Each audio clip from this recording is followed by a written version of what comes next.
Bismillahirrahmanirrahim. Assalamualaikum warahmatullahi wabarakatuh.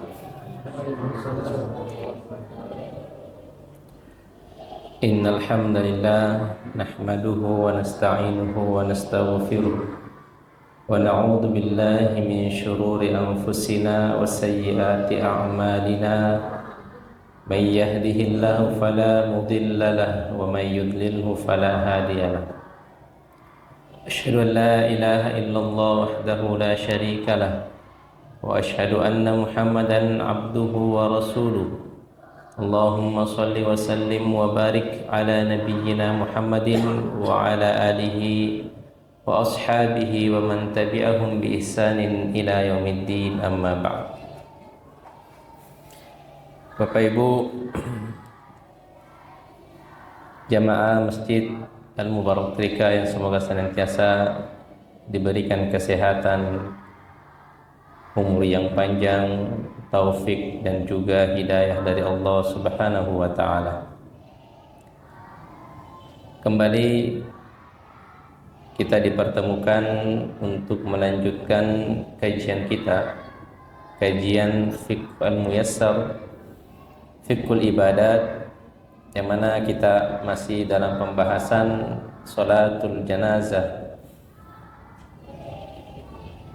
Kita sudah masuk pada pembahasan yang ketiga pada hukum-hukum janazah, yaitu hukmu takfini wa kaifiyat. Permasalahan yang berkaitan dengan mengkafani jenazah dan tata cara mengkafani jenazah. Kemarin atau pertemuan sebelumnya kita sudah membahas sebagian daripada hukum-hukum yang berkaitan terkait mengkafani jenazah. Bahwasanya di antara proses penyelenggaraan jenazah, yaitu setelah dimandikan adalah mengkafaninya, dan itu masuk pada hukumnya fardu kifayah. Yang namanya mengkafani jenazah itu ada hal-hal tertentu yang telah ditentukan oleh syariat kita. Pada pertemuan sebelumnya bahwasanya ada dua golongan yang itu mendapatkan perlakuan khusus. Di antaranya adalah seorang yang mati syahid di medan perang, itu tidak dimandikan dan tidak dikafani, atau kain kafannya itu berupa baju yang dipakai pada saat gugur di medan perang dan tidak disolatkan. Kemudian yang kedua terkait tentang mengkafani jenazah, itu juga diantaranya yang mendapatkan perlakuan khusus adalah orang yang meninggal dalam keadaan ihram atau dalam keadaan melaksanakan ibadah haji ataupun ibadah umrah. Bila mana ada orang yang meninggal pada saat dia sedang proses melaksanakan ibadah haji, ya, kalau ibadah haji itu kan ketika orang mengucapkan labbaik Allahumma hajjan di tanggal 8 Zulhijjah sampai tahallul awal di tanggal 10 Zulhijjah. Antara itu ketika ada orang yang meninggal pada saat melaksanakan proses ibadah haji atau pada saat ihram istilahnya, maka ketika dia meninggal, maka kain kafannya adalah kain ihram yang dia pakai. Ya. Bagi laki-laki itu wala yubti ra'sal muhrim adzakar, yaitu kepalanya tidak ditutupi. Bagian kepalanya tidak ditutupi kain kafan atau kain ihram yang dia pakai. Berarti cuman sampai di leher. Adapun perempuan, kepalanya tetap ditutupi karena itu merupakan aurat, tapi wajahnya tidak ditutupi. Dan tidak boleh dipakaikan wangi-wangian. Ya, sebagaimana ketika orang ihram itu, di antara hal-hal yang dilarang pada saat orang melakukan pada saat memakai pakaian ihram itu tidak boleh memakai wangi-wangian. Ya. Karena kenapa? Kata Nabi SAW, nanti fa innahu yub'atsu yaumal qiyamati mulabbiyan. Karena orang yang meninggal dalam keadaan ihram, kemudian dia dikafani sebagaimana kondisi dia pada saat ihram, kemudian dikuburkan, nanti pada hari kiamat mereka akan dibangkitkan dalam keadaan bertalbiyah, ya, senantiasa mengucapkan labbaik Allahumma labbaik ketika dibangkitkan pada hari kiamat. Sampai situ pembahasan kita di pertemuan sebelumnya. Kita melanjutkan. Wa yakunu dzalika bi thawbin la yasiful bashara satiran. Ya. Dan hendaknya kain kafan itu adalah kain yang tidak mensifati kulit. Ya, artinya bukan kain yang transparan, ya. Bukan kain yang transparan.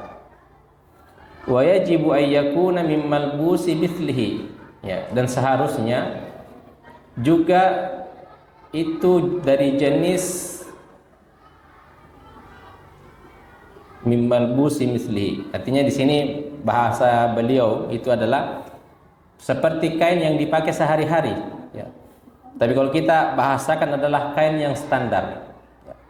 Artinya kain kafan yang dianggap standar pada kondisi masyarakat tertentu, maka itulah yang harus dipakaikan atau dipakaikan oleh pada saat mengkafani jenazah, ya. Mimmal busi misli artinya kain yang standar, ya, bukan yang kain yang tidak pantas dipakai ketika jenazah itu masih hidup. Ya, misalkan tidak boleh mengkafani mayit itu dengan plastik misalkan, ya, kantong kresek atau karung goni, ya, itu kan tidak pantas dipakai untuk pakaian sehari-hari. Makanya di antara ulama kontemporer itu ada sebenarnya kurang sreg, ya. Ada di antara ulama kontemporer yang kurang sreg dengan kain kafan, ya. Kain kafan yang familiar di masyarakat kita. Itu kan terbuat dari kain yang sangat tipis, ya, tipis. Kira-kira itu ketika dipakai sehari-hari pantas tidak? Tidak. Ya. Makanya sebenarnya yang kain kafan yang pantas itu sebagaimana bahasa agama mimmal busi mislihi, kain yang standar dipakai untuk pakaian sehari-hari. Seperti itu. Tapi karena itu sudah jamak di masyarakat, sudah familiar, nantinya kalau misalkan maslahat demi maslahat kita memakai kain yang lain, itu mungkin akan mendapatkan celaan karena masyarakat yang menjadi familiar bagi mereka adalah kain kafan yang ma'ruf pada saat kita yang dijual di pasar-pasar, ya.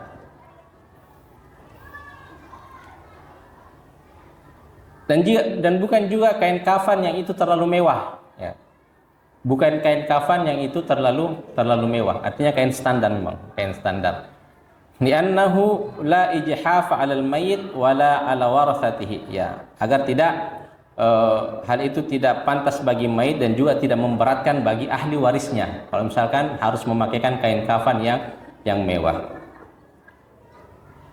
Suatu ketika Abu Bakar radhiyallahu taala anhu menjelang detik beliau itu wafat, itu beliau berkata kepada Aisyah, "Ya Aisyah, berapa lembar kain kafan yang dipakai oleh Rasulullah sallallahu alaihi wasallam?" Kata Aisyah, 3 lembar, wahai Abu Bakar. Beliau meninggal di hari apa? Di hari Senin. Pada saat itu, kemudian Abu Bakar mengatakan, "Hari ini hari apa ya Aisyah?"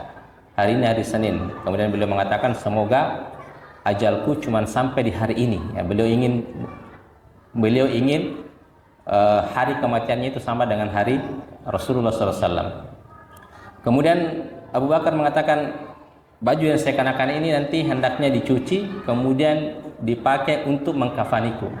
Tapi kata Aisyah radhiyallahu taala anhu, itu tidak pantas, ya. Maksudnya sudah lusuh, sudah kotor dan lain sebagainya.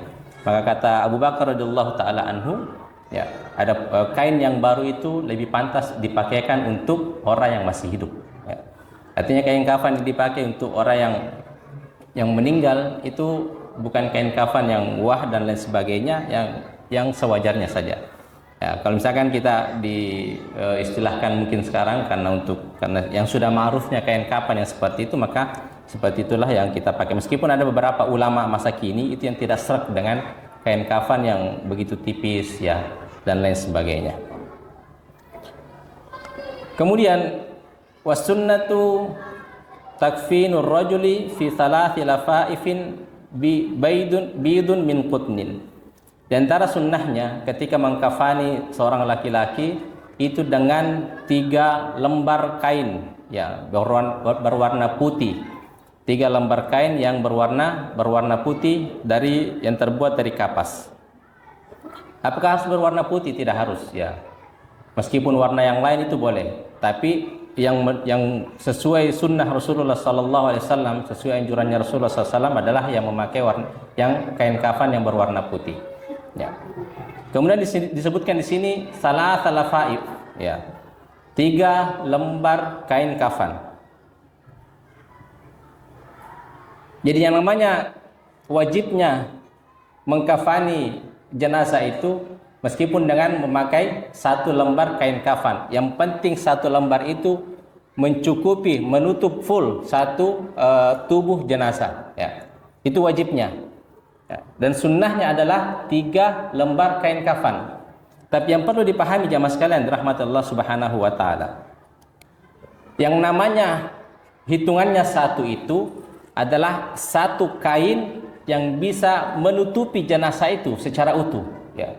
Bukan satu kain misalkan ada tisu coba ambil tisu. Bukan 1 kain yang kadang orang ketika mengkafani jenazah itu, misalkan ini jenazah, ya ada 3 kain, ya satu kainnya itu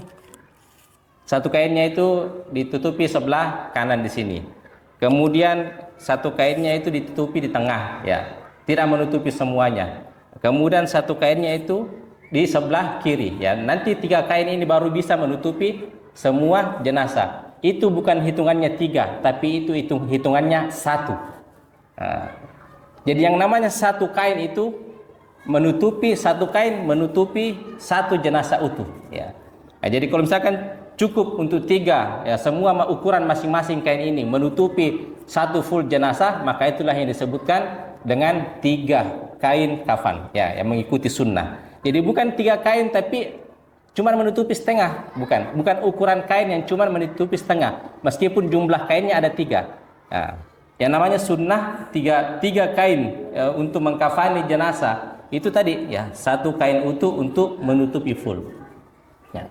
Tapi apakah misalkan cuma kalau 1 kain menutupi full sudah dikatakan mengkafani jenazah ya? Itu wajibnya 1. Sunnahnya adalah 3 kain kafan dan menutupi semuanya itu menutupi full jenazah, tubuh jenazah. Ya. Wa yudau 'alaiha mustalqiyan, yaitu semuanya menutupi full ya.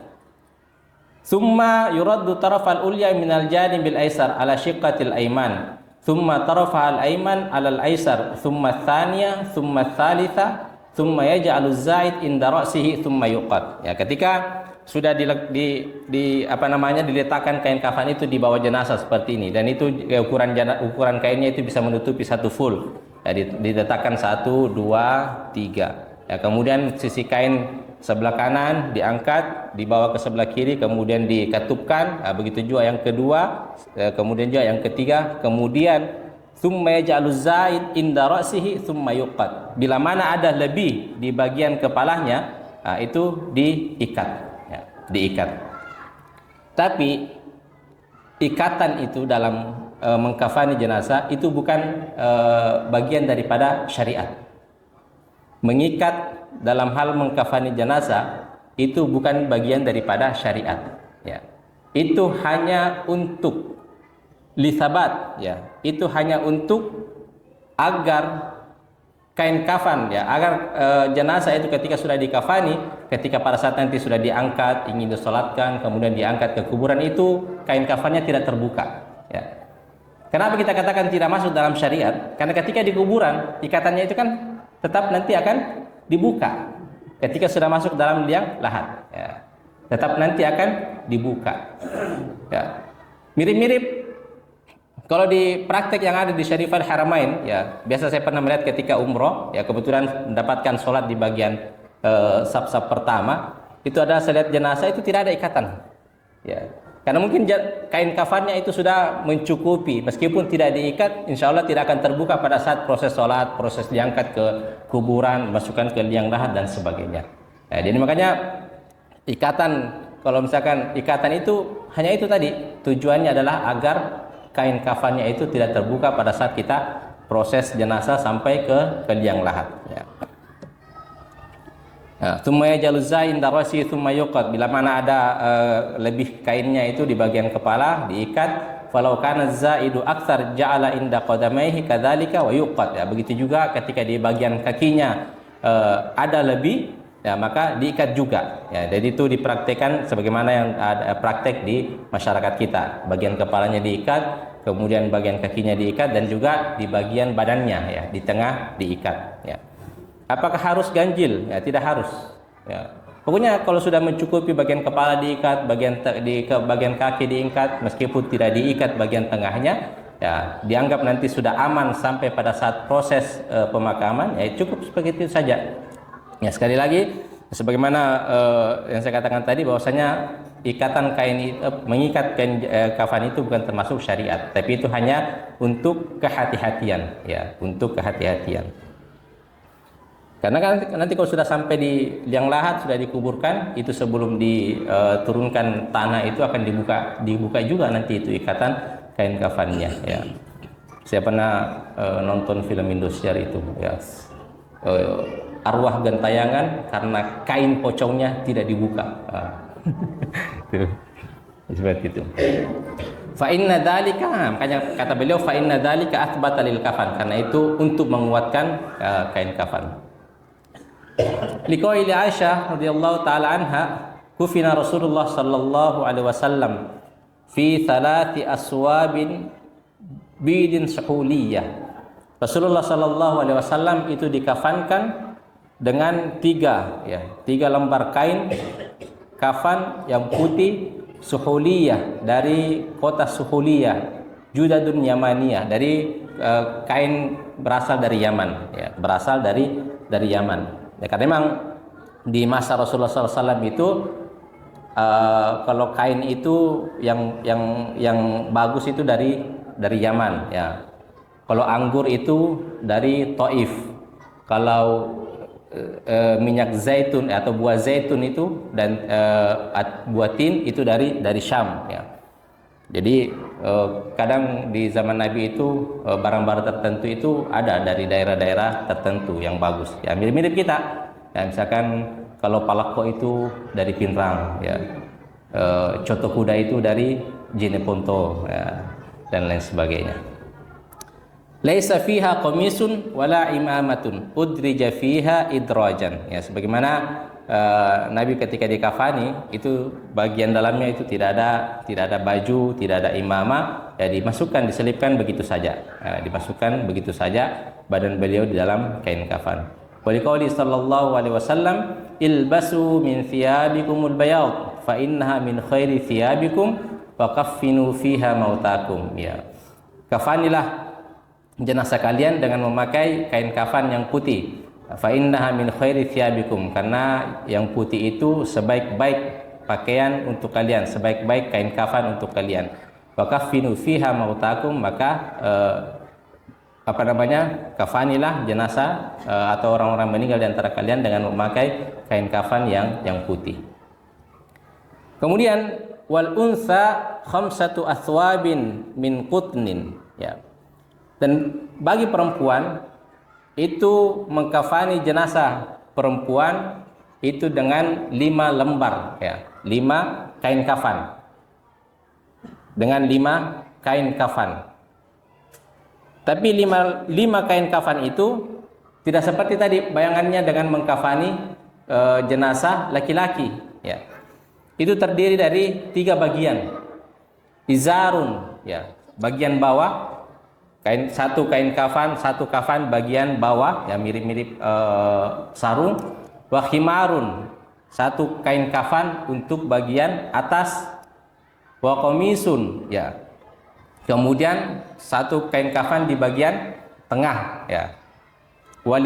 Walifafatain, dan dua, ya, kain kafan, yaitu untuk menutupi satu, cukup untuk menutupi tubuh jenazah perempuan. Jadi sama juga. Jadi kita hitungnya juga tiga kain kafan, ya, sebagaimana laki-laki. Karena yang tiga kan tadi disebutkan 5 kafan, ya, disebutkan 5 kafan untuk perempuan. Tapi 5 ini pembagiannya, ya, 1 untuk bagian bawah, kemudian 2 untuk bagian tubuh tengah, ya, yang ketiga 3 untuk bagian, yang ketiga ini untuk bagian khimar, ya, bagian kepala. Nah, maka itu terhitung 1, ya. Kemudian 2 kain kafan lainnya itu untuk menutupi seluruh tubuhnya. Nah, jadi 3 juga, ya, istilahnya 3 juga. Tapi kalau yang laki-lakinya tadi kita cukup memakai 3 lembar kain kafan, yang semuanya lembar kain kafan itu ukurannya cukup untuk menutupi tubuh jenazah laki-laki itu. Adapun perempuan kita pakai 5, tapi yang 3-nya itu dibagi, bagian bawah, tengah, dan bagian atas,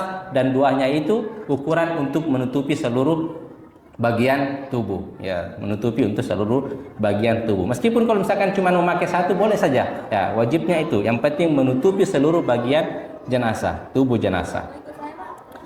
Wasobiyyu fi thawbin wahidin, ya. Adapun untuk jenazah anak kecil maka cukup dengan 1 kain jenazah, ya, cukup 1 kain kafan, ya. Kalau mau 3 boleh juga, ya. Tapi yang namanya ukuran anak kecil ya mungkin tidak memerlukan tidak memerlukan begitu banyak kain, ya. Wa yubahu fi thalatha, maka disebutkan wa yubahu fi thalatha, dan dibolehkan juga untuk 3 kain kafan, ya. Wasagiratu fi qamisin wa lifafatain, ya. Dan kecil yang satunya itu untuk pakaian di tengah, kemudian walifafatain, dan keduanya itu untuk menyelimuti seluruh bagian tubuh jenazah anak kecil, ya. Ya. Jadi begitu cara untuk mengkafani secara teori, ya, secara teori mengkafani mayit, ya. Baik untuk laki-laki ada cara tersendiri, untuk perempuan juga, dan juga untuk anak yang kecil, ya.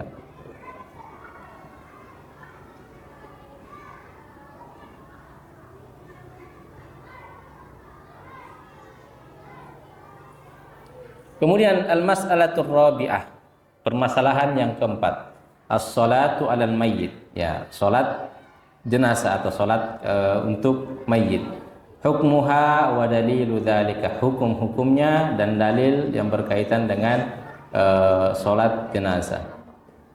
As-salatu 'alal mayyiti fardun kifayah. Hukum salat jenazah itu, hukum salat mayit itu hukumnya fardu kifayah, ya. Semua hal yang berkaitan dengan jenazah, baik itu memandikannya, kemudian mengkafaninya dan mensolatkannya, masing-masing hukumnya itu adalah hukumnya fardu kifayah. Idza fa'ala hal ba'du saqatal itsmu 'anil bakin. Jika sudah ada yang melakukannya, yang lain, maka yang lainnya itu gugur kewajiban. Dan yang semua yang ikut mensolati jenazah, berapapun jumlahnya, maka semuanya mendapatkan pahala wajib, ya. Mendapatkan pahala wajib, ya. Sering kita katakan semulia-mulianya, sebesar-besarnya, sebanyak-banyaknya itu pahala sunnah, masih lebih mulia pahala wajib. Dan tidak dibatasi jumlahnya. Oh, misalkan kalau sudah sampai 40, ya 40 ini yang mendapati pahala wajib, yang lainnya itu cuma sunnah, tidak. Berapapun jumlahnya yang ikut menyolati jenazah, maka semuanya itu akan mendapatkan pahala wajib. Wa daliluha qauluhu sallallahu alaihi wasallam. Adapun dalilnya sebagaimana ucapan Nabi sallallahu alaihi wasallam, fi man mata wa alaihi dain, ya, kepada orang yang meninggal dan dia punya hutang, ya. Sallu ala sahibikum, maka salatilah sahabat kalian ini. Jadi suatu ketika Nabi sallallahu alaihi wasallam itu ketika ada seorang sahabat yang meninggal, ya. Biasanya kebiasaan sahabat itu ketika ada di antara mereka yang meninggal, itu mereka akan mengurusi dulu, ya, mereka sendiri yang akan mengurusi jenazahnya, disolatkan, kemudian dimandikan, kemudian dikafani dan disolat, kemudian sebelum mau mensolatkan, ketika sudah mau hendak mensolatkan, mereka baru akan mendatangi Rasulullah Sallallahu Alaihi Wasallam dan mengabarkan bahwasanya jenazahnya itu siap untuk disolatkan. Ya. Maka datanglah Rasulullah Sallallahu Alaihi Wasallam. Ya. Tapi ketika mau disolatkan, beliau sebagai seorang nabi itu punya firasat. Ya, beliau katakan la'alla ala sahibikum dain. Ya. Kayaknya almarhum ini atau jenazah ini punya utang. Maka kata keluarganya, "Na'am ya Rasulullah." Ya, betul wahai Rasulullah. Maka beliau pun mengatakan, "Shallu ala sahibikum." Ya, maka silahkan ya kalian saja yang menyolati sahabat kalian ini. Ya. Tentu keluarganya akan bersedih ya bila mana tidak disolatkan oleh Rasulullah Sallallahu Alaihi Wasallam. Karena inti daripada solat jenazah itu adalah doanya. Ya, dan doa Rasulullah Sallallahu Alaihi Wasallam tentu adalah mustajab. Ya. Maka diantara salah satu keluarganya mengatakan, "Ya Rasulullah, saya yang akan menanggung utangnya itu sahabat Qatadah." Beliau katakan, "Ya Rasulullah, sayalah yang akan menanggung hutangnya." Maka ketika Rasulullah mengatakan, "Apakah yang kau maksud? Kau menanggung hutangnya, nantinya kau yang akan melunasi hutangnya dan mayit ini sudah lepas daripada hutang itu?" Maka Qatadah mengatakan, "Na'am ya Rasulullah, sayalah yang akan menanggung hutangnya." Maka Rasulullah pun jadi menyolati jenazah tersebut. Ya. Kemudian besoknya, ketika mungkin pada saat ingin sholat berjamaah, Rasulullah SAW bertemu dengan Qatadah yang tadi mau menanggung hutangnya si mayit. Beliau katakan, "Qatadah, itu utangnya mayit itu 2 dinar, ya. 2 dinar itu 8,5 gram emas, ya. 2 dinar itu 8,5 gram emas. Berarti kalau dikonversi rupiah sekarang itu berapa ya? 1 gram itu berapa? 1,5 juta. Ya, anggaplah 12 juta, ya. Ya. 2 juta nih. Berarti 16 juta ya. Subhanallah, ya. Insyaallah. Nyesal saya tidak pernah beli emas. Ya, jadi 16 juta. Jadi dia punya utang 16 juta. Maka ketika ketemu Rasulullah SAW besoknya, ya, kata Rasulullah, "Ya Qatadah, bagaimana dengan 16 juta kemarin? Ya, dengan 2 dinar kemarin?" Kata Qatadah, "Belum ya Rasulullah, baru juga sehari." Ya. Ya. Pas besoknya ketemu lagi, ya, ditanya lagi oleh Rasulullah, "Qatadah, bagaimana dengan 16 juta kemarin?" Kata Qatadah, "Belum ya Rasulullah." Nah, dari situ sudah tidak enak nih perasaannya nih Qatadah ini. Besok kalau ketemu kan Nabi pasti nak tanyakan lagi. Ya, akhirnya pada saat itu dilunasi. Dan betul, ketika besoknya hari ketiganya setelah meninggalnya keluarganya itu, ditanya lagi, "Ya Qatadah, bagaimana dengan 16 juta kemarin?" Ya, "Sudah wahai Rasulullah." Apa kata Rasulullah? "Al-an barrotta alaihi jildah." Berarti sekarang kamu sudah membuat kulit jenazah itu menjadi dingin. Artinya ketika ada utangnya dan belum dilunasi, itu selama itu kulitnya itu terasa panas di dalam kuburan. Karena ketika dikatakan kepada Rasulullah sudah dibayar ya Rasulullah, kata Nabi, berarti sekarang kau sudah membuat kulitnya itu menjadi dingin. Ya. Padahal itu sudah ada yang menanggungnya. Bagaimana dengan orang yang punya utang, ya, tidak mau dibayar, ya. Biasanya itu yang berutang itu lebih ganas ya daripada yang menghutangi, ya. Makanya jamaah yang dirahmati Allah Subhanahu wa taala itu kalau tidak darurat militer itu jangan sampai berhutang, ya, kalau bukan darurat militer, ya. Makanya Nabi itu berdoa, ya, "Allahumma inni a'udzubika minal ma'tham wal maghram." Ya Allah, aku berlindung kepadamu dari utang, ya, dari utang. Kalaupun misalkan mungkin kita sudah terlanjur punya utang, itu banyak-banyak berdoa. Ada beberapa doa yang diajarkan oleh Rasulullah Sallallahu Alaihi Wasallam. Itu sebagaimana ada seorang budak itu pernah mendatangi Amirul Mukminin Ali bin Abi Thalib radhiyallahu taala. Dia katakan, "Wahai Amirul Mukminin, saya ini sudah tidak mampu ya menanggung beban yang ada pada diri saya. Saya sudah saya ingin membebaskan diriku dari perbudakan." Ya, maka kata Ali radhiyallahu taala anhu, apakah kau ingin aku ajarkan doa sebagaimana yang pernah Rasulullah sallallahu alaihi wasallam ajarkan kepada aku? Bila mana kau membacanya, meskipun kau punya hutang, ya, hutang sebesar gunung Sir, ya, itu salah satu gunung di daerah sana, itu Allah tetap akan melunaskannya. Apa doa itu? Saya yakin kita semua hafal. Allahumma kfini bihalalika an haramika wa agnini bifadlika ammal siwa. Ya Allah, cukupkanlah aku dengan harta yang halal, ya, dibanding daripada yang haram, wa agnini, dan berikanlah dan kayakanlah aku dengan karuniamu, bifadlika amman siwak, daripada saya meminta agar saya terhindar meminta selain daripadamu ya Allah. Ya, itu.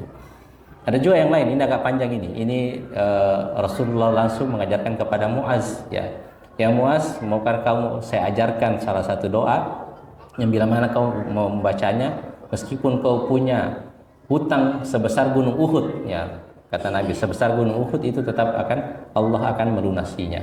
Apa itu doanya? Allahumma malikal mulki tu'til mulka man tasha wa tanzi'ul mulka mimman tasha wa tu'izzu man tasha wa tudillu man tasha biyadikal khair innaka ala kulli syai'in qadir rahmanid dunya wal akhirah wa rahimahuma tu'tihima man tasha wa tamna'u minhuma man tasha irhamni birahmatin tubnini biha ar-rahmat man siwa. Ya.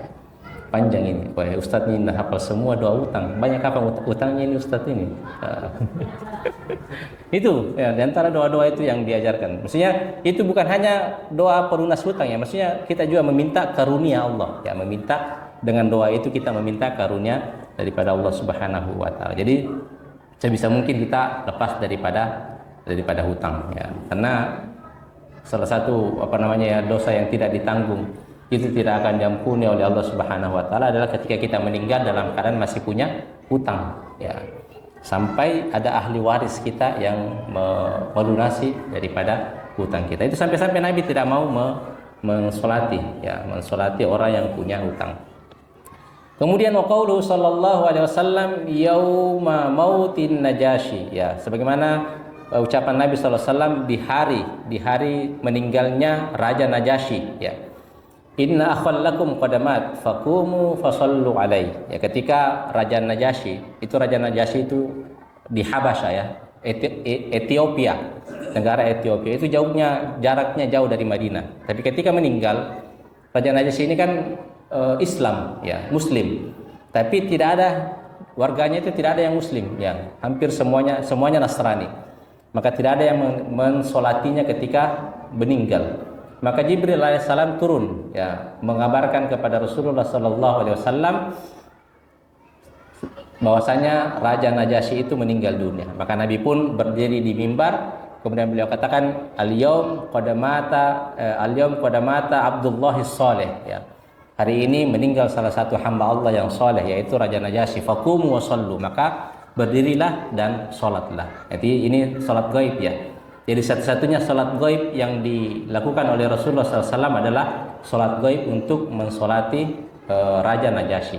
Ya, padahal ada beberapa sahabat Nabi yang meninggal yang bukan di kota Madinah dan infonya sampai kepada Nabi SAW, tapi tidak disolati oleh Rasulullah SAW. Ya, makanya dari situ ada ulama yang mengatakan sholat gaib itu cuma untuk kalangan orang-orang tertentu, atau sholat gaib itu adalah sholat untuk orang yang belum ada yang pernah mensolatinya, ya. Tapi ada juga ulama yang mengatakan sebagaimana Imam Syafi'i tidak masalah, ya, selama kita dengarkan ada saudara kita yang meninggal di daerah seberang yang kita tidak mungkin ke sana untuk mensolatinya, maka boleh-boleh saja kita untuk sholat gaib untuk beliau. Jadi dua hadis ini menunjukkan bahwasanya hukum sholat jenazah itu fardu kifayah. Karena kenapa? Tadi yang pertama, ketika ada sahabat yang meninggal dalam keadaan punya utang, ya, Nabi katakan, ya silahkan sholati sendiri. Ya, artinya bukan fardu ain, artinya Nabi tidak mau mensolatkan, meskipun nantinya Nabi tetap mensolatkan. Artinya Nabi menyuruh sahabat yang lain untuk menyolatinya tanpa Nabi sendiri yang tidak awalnya tidak ingin mensolatinya. Artinya hukumnya fardu kifayah. Kemudian dengan kematian Raja Najasyi, belum ada yang mensolatinya. Karena di masyarakatnya, warga sekitar itu tidak ada semuanya beragama Nasrani dan tidak ada mensolatinya sampai malaikat Jibril turun mengabarkan kepada Rasulullah SAW bahwasanya Raja Najasyi itu meninggal. maka Nabi pun mensolatinya, ya, meskipun jauh jaraknya antara Madinah dan negara Ethiopia, menunjukkan bahwasanya hukum sholat jenazah itu adalah fardu kifayah. Kemudian al-mas'alatul khamisah, permasalahan yang kelima, ya. Syurutus salati 'alal mayyit wa arkanuha wa sunanuha. Syarat-syarat salat, ya. Salat jenazah, kemudian rukun-rukunnya dan juga sunnah-sunnahnya. Syurutuha wa syurutuha kalati. Adapun syarat-syaratnya sebagai berikut. Yang pertama adalah an-niyah, ya. Yang pertama adalah niat. Kemudian at-taklif, ya, yang sudah mendapatkan yang sudah dibebankan syariat. Wa istiqbalul kiblah, menghadap ke kiblat. Wa satrul aurah, menutup aurat. Wa ijtinabun najasa, kemudian bersih daripada najis, ya. Li'annaha minas sholawat, karena sholat jenazah itu ya sebagaimana sholat-sholat yang lainnya. Karena yang namanya sholat, syarat-syaratnya seperti juga ketika sholat yang biasa. Ada niat, ya, niatnya dalam hati. Kemudian wat taklif, ya, yang sudah mendapatkan dibebankan syariat. Kemudian istiqbalul kiblah, menghadap ke kiblat, ya. Kemudian menutup aurat, bebas dari najis, karena itu sebagaimana syarat-syarat salat-salat yang lainnya. Kemudian wa hudurul mayyit baina yadayil musalli in kana bil balad, ya. Kemudian di antara syarat selanjutnya adalah adanya mayit, ya, di antara di hadapan orang-orang yang ingin mensolatinya bila mana mayitnya itu berada di daerah tersebut, ya, berada di tempat tersebut, ya. Wa islamul musalli wal musalla alaih, yang mensolati dan yang akan disolati itu sama semuanya beragama Islam, ya. Jadi yang tidak boleh mensolati yang jenazahnya itu non muslim, ya. Tentunya al-Islam yang syaratnya adalah yang mensolati dan yang akan disolati itu semuanya beragama Islam. Wa taharatuhuma walau biturabin liudrin. Wa taharatuhuma, dan dua-duanya dan keduanya itu semuanya suci. Baik jenazahnya itu sudah disucikan dengan cara dimandikan sebelumnya, maupun yang akan mensolati itu semuanya suci daripada hadas dan najis. Walau biturabin liudrin, meskipun dengan ditayamumi karena ada uzur, ya. Meskipun dengan ditayamumi karena ada uzur. Jadi itu diantara syarat-syarat sebelum seseorang itu melaksanakan sholat jenazah. Arkanuha, kemudian rukun-rukunnya. Warkanuha kalati. Al-qiyam min qadrin fi fardiha, ya, berdiri bagian mampu, ya, sebagaimana rukun sholat biasa. Li'annaha sholatun wajib al-qiyamu fiha kal mafrudah, ya, karena itu juga termasuk sholat yang mana wajib, ya. Karena sholat jenazah itu adalah sholat yang diwajibkan berdiri ketika menjalankannya sebagaimana sholat fardu, ya.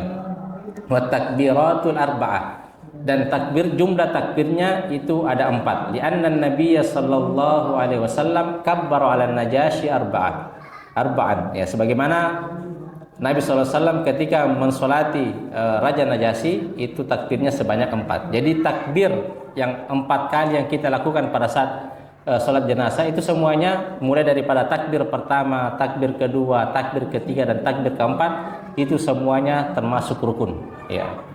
Ucapan takbirnya itu termasuk rukun. Adapun mengangkat tangannya itu semua itu sunnah, ya. Jadi kalau ada orang yang mengatakan Allahu Akbar tanpa mengangkat tangan itu tidak masalah, ya. Tapi keumumannya adalah dengan mengangkat tangan, ya. Setiap takbir kita mengangkat tangan Allahu Akbar, mulai daripada takbiratul ihram sampai takbir yang kedua, takbir yang ketiga, dan takbir yang keempat. Wa qiraatul Fatihah, ya. Kemudian juga di antara rukunnya adalah membaca suratul Fatihah di takbir yang pertama. Di hadis Nabi SAW, la salata liman lam yaqra bi ummil Quran, tidak ada salat bagi orang yang tidak membaca ummul Quran atau Fatihah. Kemudian wassalatu ala Nabi sallallahu alaihi wasallam, kemudian membaca salawat kepada Nabi sallallahu alaihi wasallam itu di takbir yang kedua, ya. Ya, berselawat kepada Nabi, ya. Salawat yang sempurna adalah salawat Ibrahimiyah yang biasa kita baca pada saat kita tasyahud, ya. Allahumma shalli ala Muhammad wa ala ali Muhammad kama shallaita ala Ibrahim wa ala ali Ibrahim innaka Hamidum Majid, atau barik ala Muhammad wa ala ali Muhammad kama barakta ala Ibrahim wa ala ali Ibrahim innaka Hamidum Majid. Ataupun kalau misalkan yang penting sekedar salawat, dia katakan Allahumma sholli ala Muhammad wa ala ali Muhammad, cukup. Ya. Karena perintahnya adalah bersalawat kepada Nabi Sallallahu Alaihi Wasallam. Jadi mau salawat yang itu, tapi yang sebagaimana yang praktek Nabi, yang salawat yang dibaca pada saat jenazah, mensolati mayit itu dengan salawat Ibrahimiyah. Wa du'a lil mayyit, dan mendoakan mayit itu di takbir yang ketiga. Ya. Adapun doanya nanti dibahas di masalah selanjutnya. Ada doa ketika jenazahnya itu perempuan atau jenazahnya itu laki-laki, ataupun jenazahnya itu adalah seorang anak kecil, yaitu beda doanya. Ya, sebagaimana pernah kita singgung pada pertemuan sebelumnya. Saya kira itu Bapak Ibu rahmatullah subhanahu wa ta'ala. Sampai sini yang kita pelajari pada hari ini, mudah-mudahan ada manfaatnya. Insyaallah pada pertemuan selanjutnya kita masih banyak ya, masih ada pembahasan terkait tentang hukum-hukum jenazah. Masih banyak ini. Sampai pembahasan yang ke-5 ya. Masih ada 3 halaman ini insyaallah. Saya kira itu. Subhanakallahumma bihamdika asyhadu an la ilaha illa anta astaghfiruka wa atubu ilaik. Masalah yang ke-9 ini insyaallah. Ya. Bapak Ibu jamaah Masjid Al-Muhammad yang mengenai apa yang disampaikan oleh Pak Ustaz, mungkin ada yang perlu ditanyakan mengenai sholatul janazah dan hukum-hukum terkait. Jika ada yang perlu ditanyakan, saya berikan kesempatan sebelum memasuki sholat isya. Yang begitu Bapak Ibu jamaah, jika ada yang perlu ditanyakan, saya persilakan.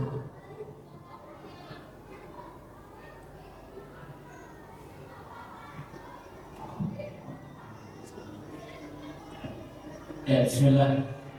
Saya mau bertanya tadi tentang kerajaan Najasyi. Ya, setahu saya memang itu kurang memperbedakan terkait tentang hukum soal goib. Ada yang membolehkan, ada yang tidak membolehkan, ada yang dibenci. Kalau saya tidak salah. Yang saya tanyakan Ustaz, bagaimana pelaksanaan sholat jenazah bagi korban yang tidak ditemukan jenazahnya, misalnya tenggelam kemudian jenazahnya tidak ditemukan, ataukah mungkin kecelakaan pesawat seperti dulu pesawat itu yang meratusan korban jiwa tidak ditemukan satupun jenazahnya. Kira-kira bagaimana pelaksanaannya Ustaz, dan kapan kita melaksanakannya? Ya. Terima kasih. Ya, terkait tentang mensolati jenazah, yang mana itu jenazah itu tidak pernah ditemukan, ya. Karena kan diantara syarat untuk mensolati jenazah itu harus melalui proses bila mana jenazahnya itu ada di hadapan kita. Jadi harus dimandikan, kemudian dikafani, kemudian dihadirkan di hadapan kita, ya. Ataupun misalkan sholat gaib, tapi jenazah yang ada, nantinya kita sudah tahu, oh di sana itu sudah diproses, sudah dimandikan, kemudian sudah dikafani, kemudian dikuburkan, dan kita di sini mensolatinya dengan sholat gaib. Maka bagaimana dengan orang yang tadi seperti disampaikan, mungkin tenggelam, ya, dan itu tidak didapati jenazahnya, atau yang kecelakaan pesawat, ya, tidak didapati jenazahnya. Bagaimana cara mensolatinya? Mensolatinya sebagaimana kita mensolati orang yang sholat gaib, ya, maksudnya tata cara sebagaimana kita sholat jenazah. Ya, sholat gaib. Dan kapannya itu adalah ketika orang sudah berusaha, ya. Orang sudah berusaha mencari, ya, berapa hari kah, 1 hari kah, 2 hari kah, 3 hari kah, ya. Dan ketika sudah ada SAR, ya, atau bagian apa itu yang suka mencari jenazah, itu sudah memutuskan untuk tidak mencarinya lagi, maka disitulah mungkin waktu yang pas untuk kita mensolati jenazah tersebut. Artinya sudah ada kepastian, ya, sudah ada kepastian bahwasanya orang yang tenggelam itu sudah tidak didapatkan dan mungkin sudah meninggal, ya. Begitu juga dengan orang yang kecelakaan pesawat, misalkan jatuhnya itu di tengah hutan. Ketika sudah ada berita bahwasanya kita meyakini sudah meninggal, betul-betul sudah meninggal, dan bagian SAR itu sudah tidak melanjutkan pencarian jenazah dan tentunya tidak ada jenazahnya, maka di waktu itulah yang pas kita untuk sholat, ya. untuk mensolatinya, ya sebagaimana ketika kita mensolati sholat jenazah dengan sholat gaib. Ya, saya kira itu. Wallahu taala alam.